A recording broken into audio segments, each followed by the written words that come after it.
Welcome back, my snacks. My name is Jack. It's time for a multitude of updated stories today. Our first story began all the way back in relationship advice, specifically 4 months ago to the point of it getting removed. Its original title being, My 33-year-old female husband, whose 40-year-old male, is considering conceiving a child with his ex. Yes, a tale that absolutely is necessary to have updates. But there's no point reading that without some prior context, so I'll preface this with the fact that therapy is an absolute given already, so I will be seeking that out. But in the meantime, I need some advice to just process what to even say to a therapist when the time comes. Okay, so the title needs explanation because it is a complicated and nuanced emotional situation. Apologies in advance for rambling. I am still trying to make sense of the entire situation while grieving and just trying to get to the pertinent details out for advice. My husband and I have been happily married for 3 years now.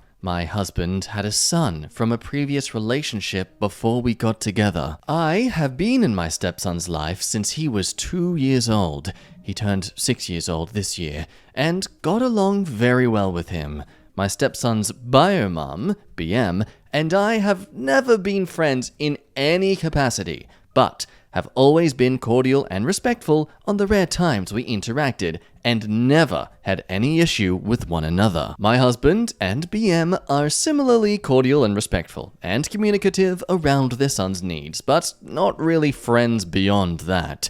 We pretty much adhered to a parallel parenting style, and it worked fine. 4 weeks ago, my stepson tragically and very suddenly died from an infection. It has been just absolutely devastating for everyone. Biomother is especially just wrecked. Her son was literally her entire life and purpose as a stay-at-home single mom. My grief cannot compare to the level I know she feels, and I do have compassion for that. My husband is of course also exceptionally distraught. I've been doing my best to be understanding in how they both need to grieve as parents. First thing you may have noticed if you're someone overly critical on these stories is how the hell is a single mom stay at home? Like, did you win the lottery or something? Are you leeching this man dry of all his funds so you can live a lavish lifestyle? The answer later on is B, but not actually as bad as you think. In fact, if anything, not bad at all. So you can chill, incels and alpha podcasters wanting to make a ramble about this later. This woman's making the man who impregnated her pay for some responsibility for doing so.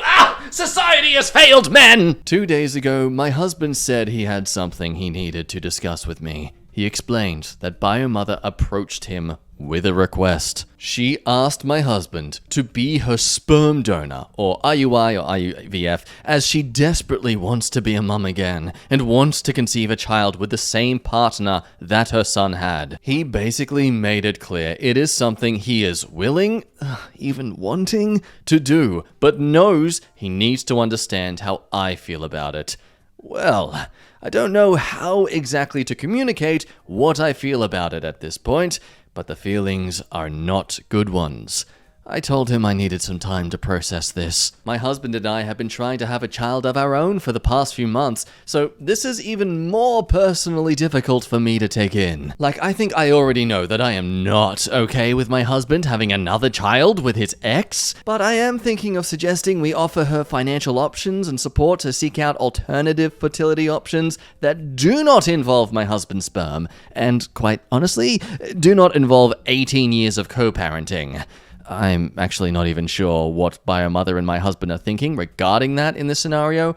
Additionally, Biomother is 41 years old, so there is a high probability this whole situation would be a lot of money and time spent without any results. And that's where you have to think this is a bit shady. We can ponder, maybe the husband has great sperm. It's been scientifically proven by science and her ovaries. Just ignore the fact that he got an infection that probably seems to be a very rare thing. That's kind of sus that only his body would do that. No, it's fine. But Opie's right here. By husband agreeing to do this, he's just becoming, again, still further financially in debt to raising this child with another woman. It's one thing to already have that to deal with before dating someone new, but to go back into it after, forgive being so blunt about it, escaping that financial responsibility? Yeah, kinda sus, mate. Overall, I think I'm just in shock here. I feel disrespected and angry, but I also understand it's not really just about me here, and that both of them are struggling to cope with this unimaginable grief.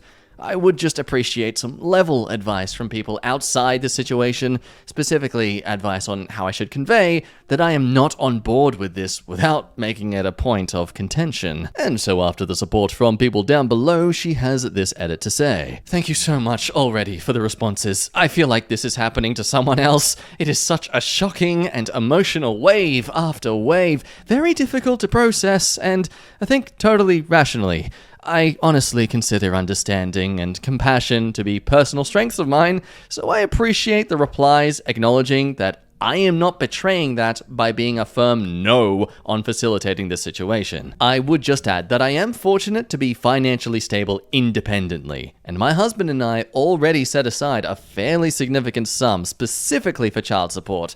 So even had this scenario not arisen, I feel obligated to offer some, if not all of that, to Bio Mother, since it was always intended to go to her and the son. Anyway, I will keep reading through replies, thank you again, and at this point, plan to speak with my husband this evening about feeling it is inappropriate to consider this now, and dealing with his grief first and foremost with professional help. Now onto the other corner of the ring, we have the husband here clearly weirdly keen, suspiciously, to essentially, in a way, bring the child back from the dead, which really weird, kind of silly to think, but you know, these are parents grieving. Can't blame them for attempting this sort of metaphorical thing. But anyway, later into the update, which was just a day after the original post, we learned that the situation was possibly a little more manipulated than what we seemed, with the TLDR simply saying, husband and I will be getting counseling and ending all contact with the Bio Mother. So thank you again to the blunt takes on my situation. Days are still mostly a blur right now, and writing out my issue and reading through the straightforward advice did help ground me a bit. I went ahead and took action on something I could control. I reached out to my therapist and got a reference for a couples counselor who is specifically experienced in dealing with grief around child loss.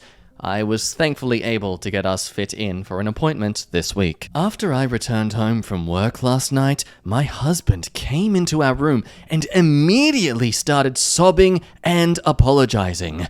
He had spoken with his dad that day and told him what the Bio Mother had proposed. My father-in-law, bless him, had apparently really went off on the delusion of it. My husband and I had a long into the early morning talk about it, and he was able to recognize and explain that what seemed like interest in Bio Mother's request was misplaced desires.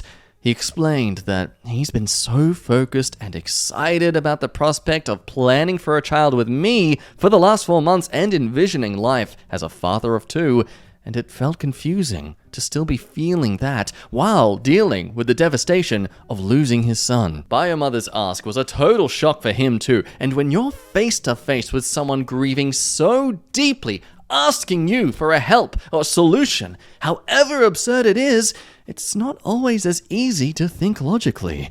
He was receptive and seemed relieved to have the therapy appointment, so I am hopeful that this will be a start in unpacking these complicated and conflicting feelings. We agreed that he should ultimately end all contact with the Bio Mother, but we'll still consider that sort of short-term or lump sum financial support makes sense with consult from a lawyer to keep it entirely copacetic. Copacetic, as in everything is in excellent order. I realize some commenters find the financial part odd, but I just feel strongly about extending appropriate generosity in this transition since we have the means to do so. We also agree to hold off on any child planning until sufficient time and counseling takes place. Also, I just want to address the comments on the stay-at-home single mums aspect in defense of the Bio Mother.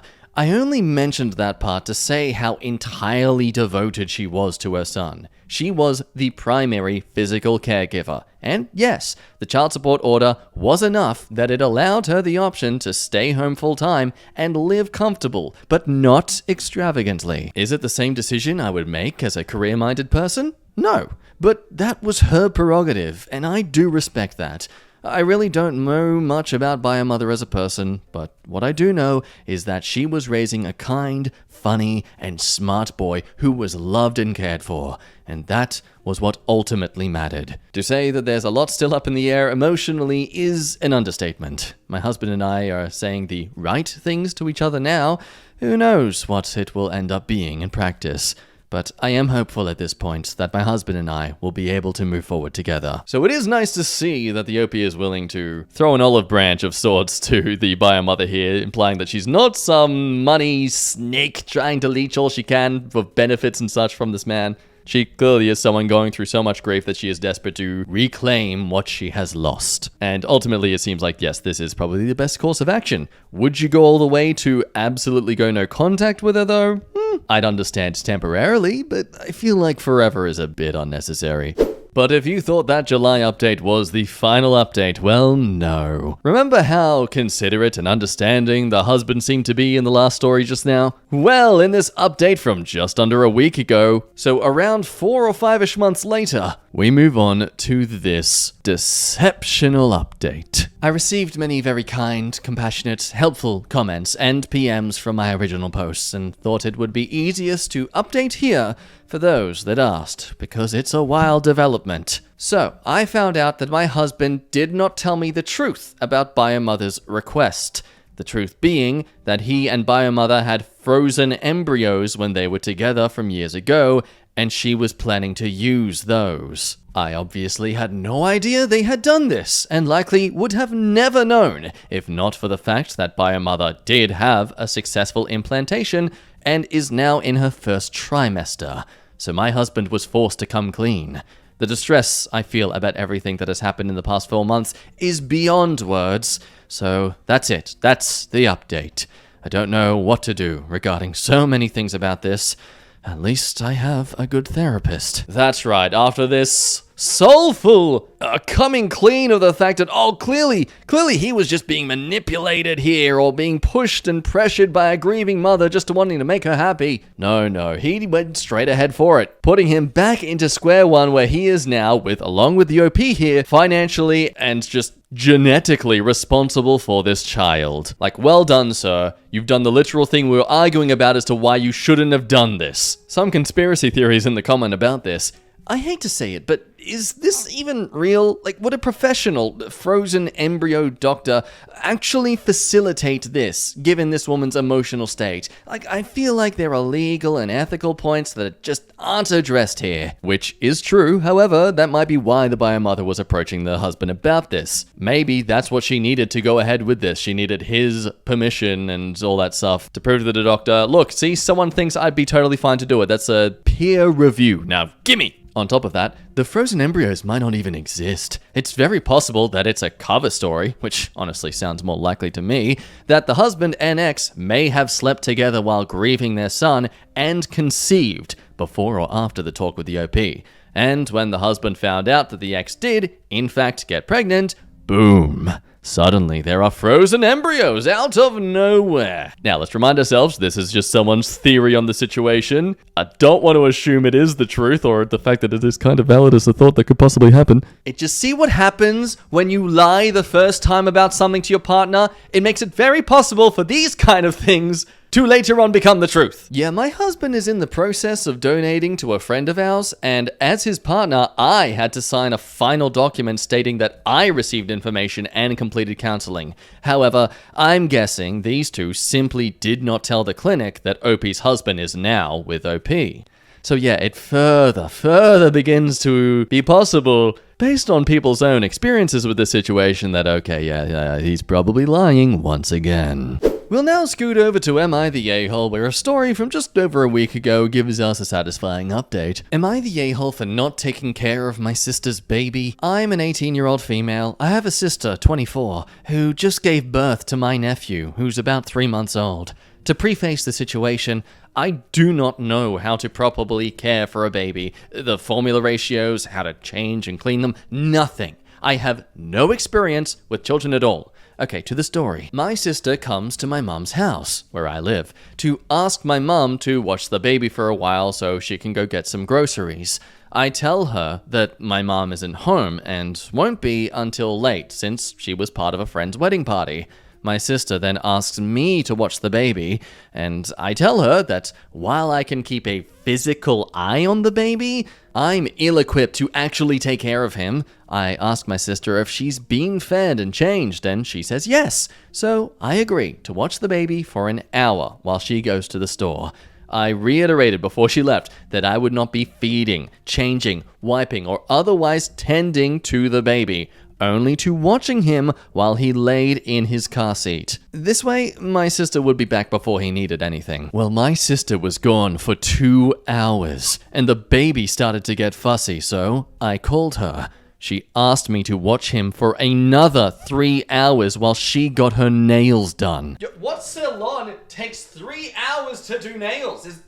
Wow, Seriously, is that a thing? Ladies and men who get their nails done, I genuinely need your opinions on this. Like, factor in travel and all that. Is that a legitimate amount of time for getting your nails done? If so, oh my god, I need to respect people who get their nails done more. Like, damn, that's a commitment. I reminded her that I have no idea what the frick I'm doing and I can't get him to stop crying. At this point, the baby is screaming, and I've tried everything I know how, even a sloppy attempt at a diaper change. So I tell my sister that I'd be calling the police for neglect, as she expected me to take care of her baby, and I've barely even held kids in my life. Well, that does the job, as my sister rushes to my mum's house and calls me an a-hole for not taking care of the baby, says I'm lazy, and if I was a decent aunt, I'd be trying to learn how to help. I kind of feel bad because I know new moms don't get enough time to themselves, and my sister's husband works a lot to support them both. But I genuinely don't know what I'm doing with a baby. Am I the a-hole here? Now that is a valid point from the OP here, because as even I might have the tendency to say, that yes, babies are a heavy responsibility, and if you don't think you genuinely have the time for that, you shouldn't be having a child. But also, it's not like children are all the exact same book from start to finish. Some people's babies are easy to handle, some are moderate, and some are absolute nightmares. For all we know, this was probably the very first time this mother has ever done this sort of thing to anyone. Not to say it excuses you dumping your child onto someone else, but I think we can all understand emotional and mental burnout. A quick edit. I see a lot of people saying the car seat isn't safe for sleeping, and I'm not sure, but it's one of those stroller thingies that turns into a car seat that turns into a sleepy thingy. Yeah, they have no idea how to raise a child. It was fixed to be safe for sleep before I took the baby, according to my sister. Also, he wasn't left in there for hours, because after about 45 minutes, he woke up and started to fuss, at which point I rocked him and he fell back asleep on me. At an hour and 30 mark was when he started getting really upset, and I called my sister 50 minutes after because he wouldn't stop. And just a few more comments about assuring people that while she has no idea how to deal with babies, she does have some semblance of understanding as to how to take care of them. With another paragraph explaining how she's not in a household where you raise babies, so she doesn't exactly have the utilities to make sure she's doing everything right. Reminding everyone, I'm more than willing to learn. I have no issues with babies. My sister knows this. But even trying to find the controversial posts, most people are still saying Nata, with the top comment offering a beautiful clapback. If you were a decent mom, you wouldn't leave your baby with someone who isn't capable of caring for them. Throw the shame back at her, where it belongs. Also, yes, Nata. Yeah, she wanted a break from being on duty. I get that, but she doesn't get to conscript her sister to be an unpaid nanny. Opie's sister isn't being logical. But the satisfying conclusion comes from what was mentioned earlier in the story. Remember, the sister originally came to the house because the mum was going to take care of the baby for a while. And of course, shocked to find out she wasn't there. Surely you'd think the sister would ask her mum before coming over if she could take care of the child. Well, it turns out she did, and she knew that the sister would be the only one around. Update. My mum came home from the wedding and I told her what happened. She put me in the car and took me to my sister's house. My mum yelled at my sister, called her a terrible mother, told her if anything like this ever happened again, she'd be calling the police and made her apologize. I also found out that my sister knew my mum wasn't available and her whole plan was to trick me into watching the baby. My sister's husband was also furious at her and also apologized to me. I spoke with my sister and mum and brother-in-law, and we're getting my sister evaluated for postpartum depression. Because leaving your baby with an incapable teen is so irresponsible she must be crazy. Husband's words, not mine. And I'll be actually learning how to help with the baby. Thanks for all the kind words. That's right, the thing that could have been done from the get-go ends up being the solution all along. But I guess in this case, we get to see someone get a good roasting. So, win-win, at least for us. Now over to another ATAR story from the last week with an interesting update. Am I the a-hole for not giving 24 hours notice to my daughter's roommates before dropping something off? To summarize, someone's upset they got caught being a cheating, snobby piece of Schmidt friend. I am a mother to a 20-year-old daughter. She is a junior in college and attends school in the same city that we live. My daughter and two of her friends live in a condominium that I own. Yeah, so I have a profanity filter because I used to keep getting demonetized for more adult stories that I was reading, but that's what it is. A condo. A structure where a building is divided into several units that are each separately owned. They don't all live in a giant condom. Her friends pay below market rent while my daughter does not. The condo was inherited from my parents, and it was their intent that I would pass ownership of it to my daughter when she is mature enough to own her own place. My daughter, husband, and I are in agreement that she will take over ownership of the condo when she is out of school and financially independent. Well, earlier this week, my daughter mentioned that she had run out of some household supplies and would have to set aside time to go shopping before the end of the week. My daughter's schedule has been especially rough lately, as she has picked up extra shifts at her part-time job due to short staffing. Wanting to be helpful, I offered to pick up the supplies for her and drop them off at her place. She accepted. The next day, I picked up the supplies and took them to the condo. I knew my daughter was in class, so I knocked and, when no one answered, let myself in. The front door opens into the living room. When I entered, I found one of my daughter's roommates being intimate with a man on the living room couch. I was obviously mortified, so I left the supplies at the door and left right away. I didn't say anything to my daughter about what happened because I didn't want to put her in an uncomfortable position, but I did let her know that I had dropped off the supplies. So, right, you think, okay, cool. You caught an awkward moment, you didn't make a fuss about it, you just straight up left, gave them their privacy.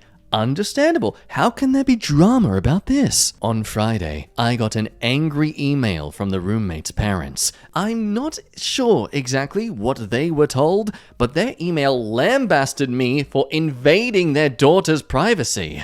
They said that what I did was wrong because I'm their daughter's landlord and I entered the condo without giving 24 hours notice. They're threatening to take legal action if I do it again.